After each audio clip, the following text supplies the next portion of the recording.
আল্লাহ পাক বলেন সূরা হুজুরাতের 10 নম্বর আয়াত, মানুষের সাথে মানুষের আচরণ কেমন করবেন। কোরআনে কারিমে বলছেন ইন্নামাল মুমিনুনা ইখওয়াতুন ফাআসলিহু বাইনা আখাওয়াইকুম ওয়াত্তাকুল্লাহা লাআল্লাকুম তুরহামুন। আল্লাহ পাক বলেছেন ইন্নামাল মুমিনুনা ইখওয়া, মুমিনরা পৃথিবীতে যে জায়গায় থাকে সব মুমিন এক না দুই? এক। খুব গুরুত্বপূর্ণ জিনিস, এক না দুই? আপনার ভিতরে দুইয়তা আছে, দ্বিত্ববাদ আছে, ঝামেলা আছে, আপনাকে কিন্তু এখনো আল্লাহ ভালোবাসেন। এটা কথা কয় না? আপনাকে কি হতে হবে? আরো আসতে বলেন কি হতে হবে? ওয়াতাসিমু বিহাবলিল্লাহি জামিআ। ঘোষণা দিয়েছেন কে? কিন্তু পৃথিবীর কত জায়গায় কোথাও মুসলমানরা এক নাই, মুমিনরা এক নাই। জোরে কোন ঠিক না? আপনি দেখেন না, আন্তর্জাতিক ভাবে দেখেন না, ইরাকে আমেরিকা আবিষ্কার করলো, ইরাকে আমেরিকা কি করলো? আক্রমণ করলো, বুঝছে না? কিন্তু এই আমেরিকার পক্ষে চলে গেল সৌদি আরব। বুঝা গেল মুসলমান কি একের ভিতরে আছে?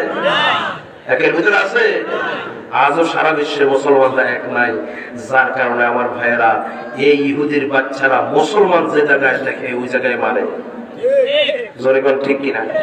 কাশ্মীরের মুসলমানদেরকে শান্তিতে থাকতে দেয় না, ফিলিস্তিনের মুসলমানদেরকে শান্তিতে থাকতে দেয় না, মায়ানমারের মুসলমানদেরকে শান্তি থাকতে দেয় না। আমার ভাইয়েরা, এমনকি ইন্দোনেশিয়ার মুসলমানদেরকে শান্তিতে থাকতে দেয় না। যে জায়গায় মুসলমান একটু ভালো থাকে ওই জায়গার ভিতরে ভেজাল। জোরে কোন ঠিক কিনা? এর মূল কারণ হচ্ছে আমাদের ভিতরে একতা নাই। পৃথিবীর সব ইহুদি খ্রিস্টানরা এক। কথা বুঝেন না? কিন্তু দুঃখের বিষয় হলো আমরা মুসলমানরা এক হতে পারি না, ঠিক না? আন্তর্জাতিক ভাবে এক নাই, ঘরোয়া ভাবে এক নাই। আচ্ছা, আমরা ঘরোয়া ভাবে আছি, এক আছি? আল্লাহ দেখা তো টুপি লই দলাদলি করে। আচ্ছা না নাই? কি লই দলাদলি করে? হ্যাঁ, টুপি মোছা হইলে কয় এত শুননি, টুপি শুরু হইলে কয় এত ওয়াবি। নাউজুবিল্লাহ কইতেন না? আচ্ছা, আমি আপনাদেরকে বলি, আপনি যে দলাদলি করছেন টুপি নিয়ে, ভাই টুপি ছাড়া নামাজ পড়লে নামাজ হয় না? এই পাঞ্জাবি গায়ে না দিলে নামাজ হয় না? বলে কথা করা হয় কিনা? এতে কলা ফলা পাঞ্জাবের কলা ফলা ছাড়া দলাদলি করতেছে। ঠিক এইদিকে ইহুদি খ্রিস্টানরা আমাদের লুঙ্গি খুলে নিয়ে যাচ্ছে, এদিকে কোনো খবর নাই। জোরে কোন ঠিক কিনা? নাস্তিকরা শুধু পুরো বাংলাদেশ খেয়ে ফেলেছে। জোরে কোন ঠিক কিনা? ওরা শিক্ষা ব্যবস্থা সহকারে আমার ভাইয়েরা সব জায়গায় আমার ভাইয়েরা আল্লাহ বিরোধী, রাসূল বিরোধী কার্যকর চালাচ্ছে। জোরে কোন ঠিক কিনা?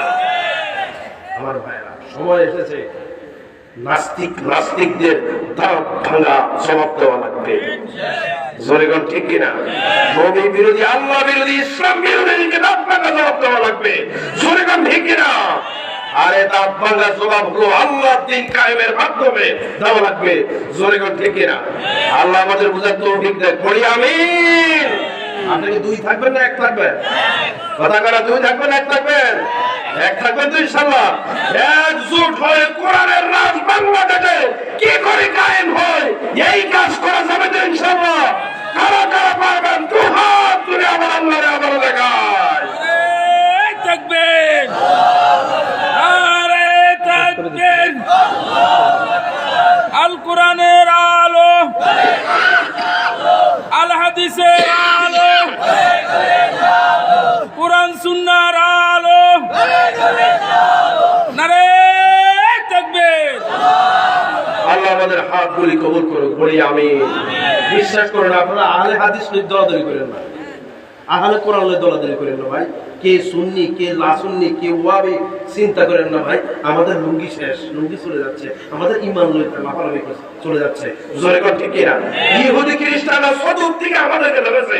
জোরে কোন ঠিক কিনা? আমাদের এক হয়ে ইহুদি খ্রিস্টানের বিরুদ্ধে অবস্থান করা লাগবে। ঠিক আছে, ঠিক আছে, ঠিক আছে। পারবেন তো ইনশাআল্লাহ, পারবেন তো ইনশাআল্লাহ। আল্লাহ আমাদের বুঝার তৌফিক দেন, বলি আমিন। ইসলাম এবং কোরআন রক্ষায় ঐক্যের বিকল্প নয়। ঠিক আছে, আল্লাহ আমাদের তৌফিক দেন, বলি আমিন।